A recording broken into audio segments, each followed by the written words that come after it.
know you've been sitting for a while, so actually maybe tell the person next to you, what was the thing that you wanted to be when you were growing up?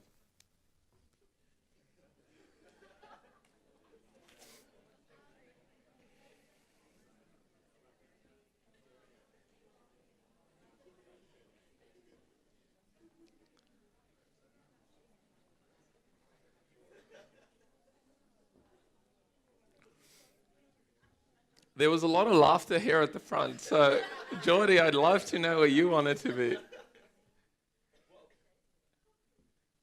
Or she is Shay's, that's fine. A dairy owner, wow. That's some big dreams. That's cool. Um, well, we're currently in part 2 of our Generation Me series. And last week, Geordie shared with us how God's purpose is actually countercultural, how culture doesn't define our purpose, and how God's purpose is actually not for us to live for ourselves, but to love God and love other people. And today we want to build on the foundation of purpose by exploring influence. So we're going to talk about leadership and influence. But the reason I asked the question at the start is because I think all of us, to some extent, as we were growing up, we were dreaming about influence in some way, even if we didn't think of it in that term. Like even Shay being a dairy owner, like she would have had influence. But I think like we all want to influence something or someone. And I wanted to be a lot of different things growing up. I wanted to be an astronaut. And then when it was rugby season, I wanted to be a rugby player. When it was cricket season, I wanted to be a cricket player. But I'm a millennial, and I thought we had some crazy dreams and imagination. But I think it's nothing compared to the new generation, because this is what some of them wanted to be. This one kid, there's a lot of writing, but he said, when I was 3, I wanted to be a dad. Hopefully not when he was 3, but one day. And then when I was 4, I wanted to be, I think it's a toy designer. And then when I was 5, I wanted to be a video maker or video gamer, I think. And he says, now that I'm 5.5, I know what I want to be. I want to be a ninja chef. And then he's got a picture of Jamie Oliver. And then in case you don't know what a ninja chef is, he says, Monday to Thursday, I want to be a chef. And on Fridays, I want to be a ninja. And then Saturdays and Sundays, I want the day off. And this other kid, he said, when I grow up, I want to be Black Spider-Man. But yeah, it's funny because the kid, he might be Spider-Man, but I don't know how he's going to be Black Spider-Man. There's actually another kid that wrote, I'm 7. When I grow up, I want to be 8. That's some great, like, short-term planning. But odds are all of us wanted to be significant in some way, even if it was just for one person. And we've got these dreams as kids, wanting to leave our mark on the world, wanting to leave the world a better place, having influence of some kind. And then we grow up, and sometimes we wonder, like, where did all those dreams go? Like, all the influence that I thought I was going to have, where's all that influence? Where's all that significance? Where's the dreams I dreamed when I was younger? And it's interesting because then Jesus comes along and he speaks about influence and greatness. And I would expect him to say something like, don't worry about being great, just, I don't know, love people. But he doesn't do that. In fact, he guarantees us how we can make sure we live a life of influence. And these disciples start arguing about who's the greatest, who has the most influence in their life. And then Jesus flips the whole thing around and he actually says that you obtain influence by serving people. It's by serving people and giving yourself for people and loving people that you actually gain influence. And that's the guarantee to make sure your life has influence. And that's great. And I think all of us, to some extent, have experienced the value of serving, either being served or serving someone. But if I'm really honest, there's a bit of a tension because I know serving is good. But I read some statistics this week that was actually pretty scary. And it was about pastors. And this doesn't only apply to pastors, but I mean, pastors usually, they become pastors because they want to serve people and love people and live this life of influence that Jesus has called us to. And I read this week that 80% of pastors believe that pastoral ministry affects their family negatively. I read that 80% of pastors believe they have insufficient time with their spouse. Apparently, 56% of pastors' wives say that the greatest danger to them and their family is physical, emotional, mental, and spiritual burnout. And I read that 70% of pastors do not have someone they consider a close friend. And it's not just pastors. I read that some of the highest depression rates are found in your so-called caring professions, the childcare workers, the social workers, healthcare workers, teachers.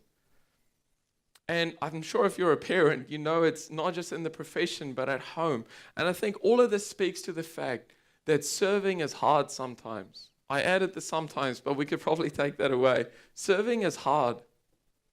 And I think it affects us in many different ways. And as I set out to speak today about leadership and influence, the temptation was just to speak about servant leadership, because that's what Jesus called us to, right? That's how he said we'll maximize influence. But if we're really honest, serving is hard. And sometimes, even through conversations I've had lately with people are tired and exhausted. And most of us, the problem is not on a heart level. The problem is not that we think serving isn't good. Most of us agree that serving is good.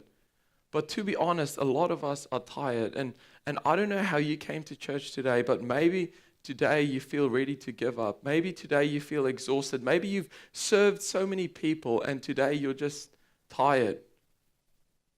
And I think the last thing we need to do is to have someone else tell us that we need to add serving on top of our already crazy schedule and on top of our already worn out souls. Like I say, people I've spoken to, and even what I find in myself, we know serving is good, but to be honest, we're tired. Our energy's depleted and our resources are running out. Because usually we grow up with these dreams of significance, but they kind of seem to be overtaken by the daily grind of life. Our dreams of significance and influence are usually buried underneath packing school lunches and driving our kids to school and paying the bills and finding a job and doing the job in order to pay the bills. And trying to add a pursuit of greatness and service on top of that is pretty tiring. Is leaving a legacy meant to be this difficult? Is making a difference meant to be this hard? Are we always going to feel like we never quite do enough, or maybe we never quite are enough? Is significance and influence something for the young generation, but something that kind of just fades as we grow up and as we get older? If you leave today with nothing, if you hear nothing that I'm saying, I'm hoping you remember two things. That first of all, that serving can be found in the simple things. That serving is not another thing you have to add on top of your schedule. That serving can be simple, and that serving can be found in your current season. And the truth is, you're probably already serving in some significant ways that you don't even know about. And the second thing is that if you're tired, that there is rest for those that are left exhausted from serving, and that serving does not have to come at the cost of true rest. So we're going to speak today, but one thing I love about talking with people is actually usually people talk back when you speak to them. And I know it's hard in this context because I've got the mic, but it's hard sometimes to speak for half an hour and then you only get some blank stares. So it would be amazing if something speaks to you, man, you can do cartwheels down the aisle, like you could do whatever, or even just some nods, but it would be awesome if this is a two-way conversation. So this is actually cool because sometimes, you know, when you read the Bible and it's kind of just like words, if I'm really honest. But this week it was one of those times when you read a passage and it just kind of jumps out at you and you can relate and it speaks to you. And so I'm excited to share this. And the passage we're going to look at is found in 1 Samuel 17. And it's an interesting story because it's the ultimate example of the next generation of leaders rising up and like making a difference and having significance and influence. And we all know the story of David. Even if it's your first time to church, I'm sure you've heard of David And he was the guy who picked up the little stone and killed Goliath. And then he became king later on. And that's awesome because the next generation, he was young, he was taking over, he had influence. But I think most of us can't relate to David being a king. And most of us probably can't relate to David killing Goliath. But we're actually going to look at what happened before he killed Goliath. And I think hopefully on some level, all of us will be able to relate to David. So we're going to pick it up because I believe this passage is going to teach us that significance is actually found in the simple, that influence is leadership and leadership is service. And actually that your significance might be found in the simple things in your life. So we pick it up, verse 12. It says, now David was the son of an Ephrathite named Jesse, who was from Bethlehem in Judah. Jesse had 8 sons, and in Saul's time, he was very old. Jesse's 3 oldest sons had followed Saul to the war. The firstborn was Eliab, the second Abinadab, and the third Shammah. By the way, if you're looking for kids' names, those 3 are still up for grabs. I like Shammah, but you can take your pick. But then it says David was the youngest, which is interesting to me because in that culture, being the youngest was considered the least significant. And you've got his 3 older brothers, the more significant ones. And they're actually following Saul. Saul was the king at the time. They're following Saul to the war, while David is not considered significant to make the cut. Actually, so much so that if you know the story of David, when he was anointed as king, he was a little kid, and he wasn't even invited into the room. That's how sure they were that he wasn't actually significant enough to be king. And then the next verse, verse 15, it says the 3 oldest followed Saul, but David went back and forth from Saul to tend his father's sheep at Bethlehem. And it's interesting because something that really stands out to me, sorry, you can go to the previous one. Something that really stands out to me is this phrase, he went back and forth. Because I wonder if there's a mother in the room who sometimes feels like their life is going back and forth, just running around after kids, taking them to dance practice, to, I don't know, basketball practice, whatever practices they have, that sometimes life is just going back and forth, running after the kids. I wonder if sometimes there's dads in the room that feel like they have these pressures and responsibilities at work, and then they go home and there just seems to be more pressures and responsibilities. I wonder if maybe every teenager in the room can relate to being told what to do at home, and then they go to school and they get told what to do there as well. I wonder if sometimes we feel like our life is going back and forth from one thing to the next. And just in case we can't relate to that, the next, or a couple verses later, it says this. It says, now Jesse, so this was David's dad, Jesse said to his son David, take this ephah of roasted grain and these 10 loaves of bread for your brothers and hurry to their camp. Take along these 10 cheeses to the commander of their unit. And just in case you don't have enough work, David, see how your brothers are doing and bring back some assurance from them. And so David's out here in the field already serving his dad while other people are living a life of significance. And then his dad piles on more work and tell him to do this and that. And I feel like that's sometimes how life feels like for a lot of us, that life is like going from one thing to the next. I'm sure if you have kids, then you know what it's like, just running from one thing to the next. I wonder if anyone else can relate to kind of sometimes seeing the need in the world and feel like as soon as you finished one thing, you're being called to do another thing. I think we all can relate to David on some level. But here's the thing, David's life didn't become significant the day he became king. Maybe to other people, but not to God. David's life didn't become significant the day that he killed Goliath, maybe to his family, but not to God. And that actually David cultivated a life of service before anyone knew who he was. He was serving sheep in the field long before anyone knew who he was, long before he was king. And God was pleased with David, not only when he became king, but when he was tending sheep in the field. David was significant to God long before he was significant to others. And so David goes. So David obeys his dad. Once he's still serving the sheep, and then he goes and he takes the bread to his brothers, and he goes to war. And how do you guys think like David's brothers would have responded to him coming all the way, taking this food? I mean, at the very least, they would have said thank you, right? At the very least, they would have appreciated his effort. At the very least, they would have sent him a little Facebook message saying thank you. At the very least, they would have written him a little note on Instagram, or whatever you call the stuff you send on Instagram. At the very least, they would have thanked him, right? Because we know our kids always thank us for every time we drive them to soccer practice. And we know our boss thanks us every time we do something in the background. And we know that our spouse always thanks us when we do something for them that they're not even aware of.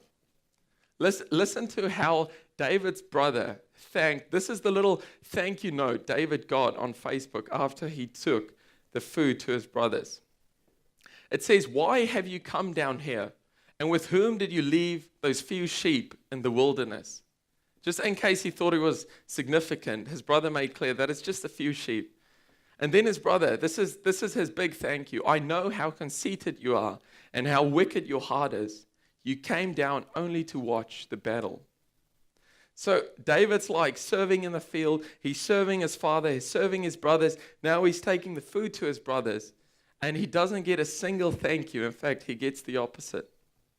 And it's at this point that I start to feel sorry for David. And I wonder if any one of us have ever felt underappreciated and undervalued.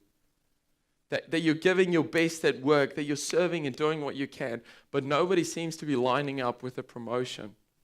I wonder if you're ever taking your kids to kindy or to daycare or to school every day and you never get a single thank you. I wonder if you can relate to David at this point.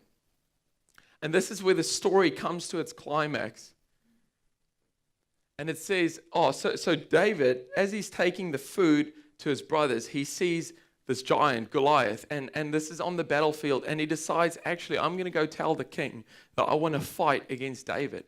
And Saul responds, and he says to David, actually, you can't because you're too young, and you're not qualified enough, and Goliath is too strong. And then this is how David responds to Saul. He says, your servant has been keeping his father's sheep. When a lion or a bear came and carried off a sheep from the flock, I went after it. I struck it and rescued the sheep from its mouth. When it turned on me, I seized it by its hair, struck it and killed it. Your servant has killed both the lion and the bear.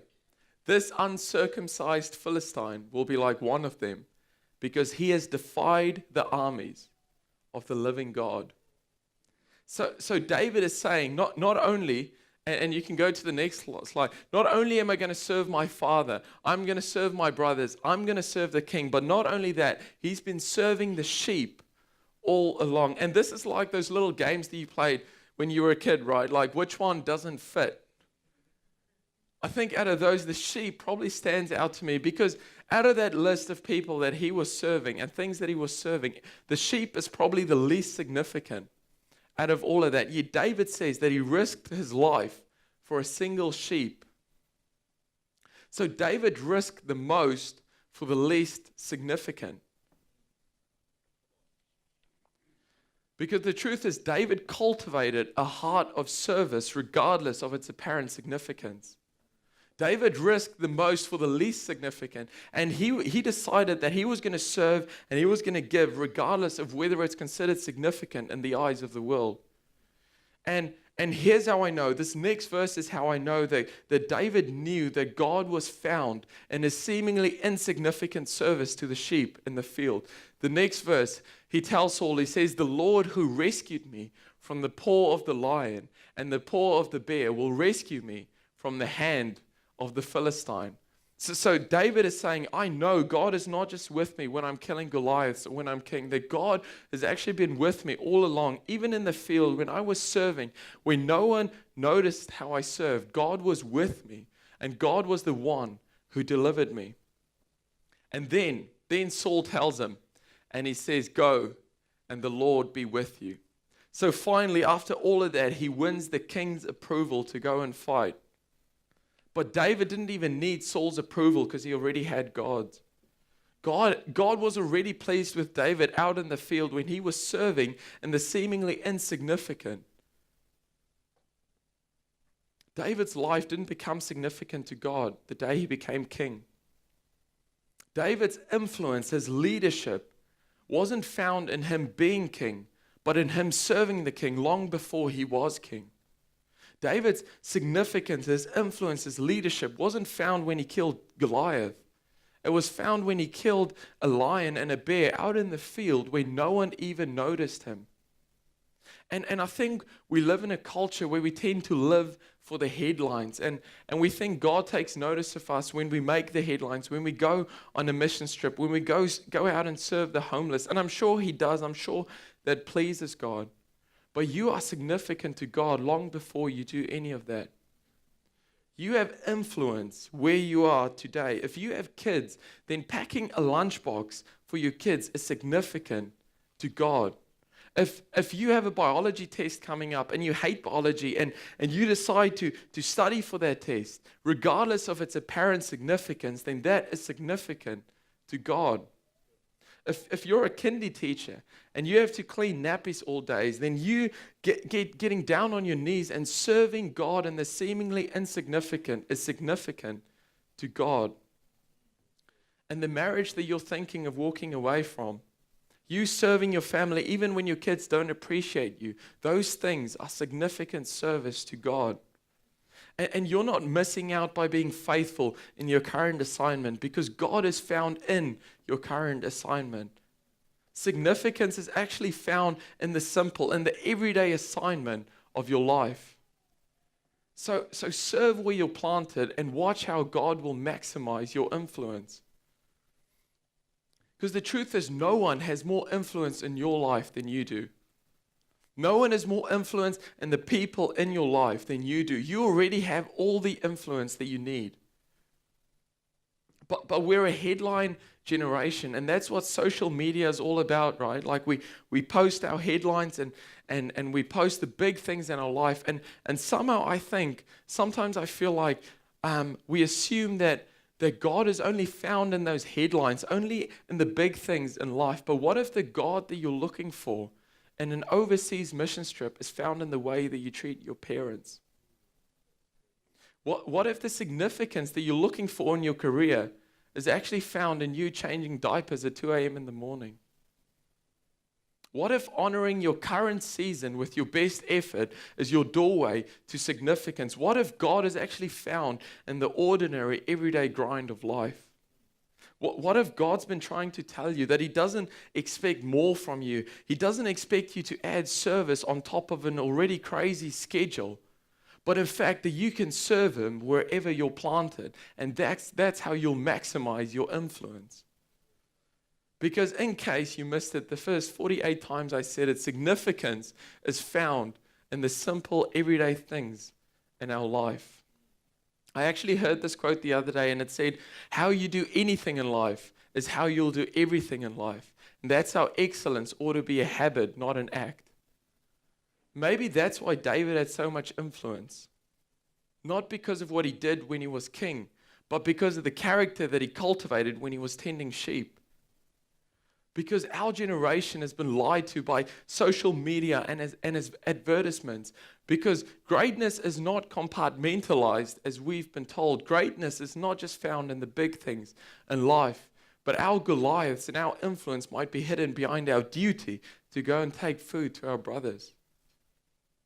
Maybe this is the servant leadership. Maybe this is the life of influence that God is calling us to.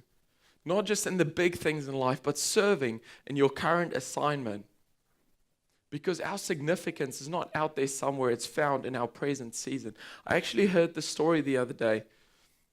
And it was a story about this man, and the lady who wrote it shared how she spoke to this man on a ferry, and he actually told her about what he does, and she didn't specify, but pretty much what he did was he traveled all around the world, serving people, doing good things to strangers, and actually just loving on people. And I read that, and I thought, man, this guy must be living a life of significance, because he's traveling all over the world, showing kindness to strangers. And then I thought, man, this guy has influence. And then I kept reading.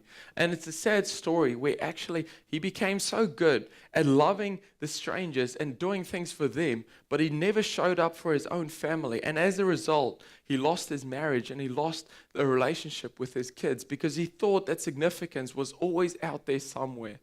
He thought that significance was always found in the next big thing in his life. And he missed out on the everyday things of life with his wife and his kids, where God wanted him to serve and to be significant.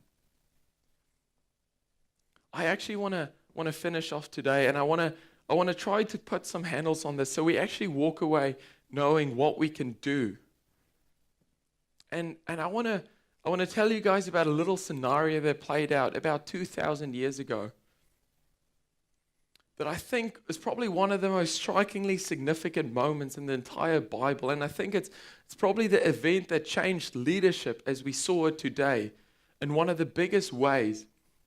And it's where Jesus is sitting with his disciples, the early followers of Jesus, and he's sitting with them, and he gets the opportunity to communicate anything to them, anything about leadership and influence, and he can tell them anything because they're paying attention. And instead of telling them something, he decides to do something.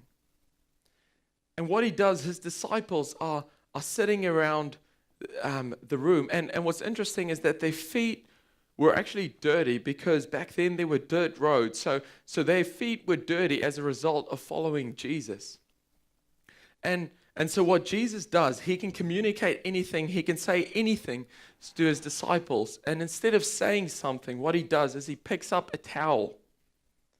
And he actually, the King of Kings, the greatest leader of all time, he decides to actually get down on his knees and start washing his disciples' feet. And he gets to Peter, and Peter tells him, Jesus, there's no way that you can wash my feet. You're the greatest leader. You're our teacher. You can't wash my feet. And Jesus tells him that actually I have to wash your feet. Otherwise you have no part in me. And I love Peter's response. Peter tells him, then don't just wash my feet, wash my entire body. And Jesus tells him something along the lines of that I don't need to wash your whole body because your heart's already clean. I just need to wash your feet. And it's interesting because when Peter started following Jesus, his feet were clean. He was a fisherman. He was in the water all day. His feet were clean, but his heart was dirty. And now following Jesus, Jesus taught him about love and forgiveness and grace. And now his heart is clean, but his feet is dirty. And I feel like sometimes serving God leaves us with dirty feet. Even though God is cleaning our hearts, sometimes serving is hard, and sometimes following Jesus as we serve people is not always the easy way, and sometimes it leaves us with dirty feet. But God, I just thank you today for what you're doing in our life. God, I thank you for everything that's currently in our life, for all the opportunities to serve, for the significance and the influence that's already in our life.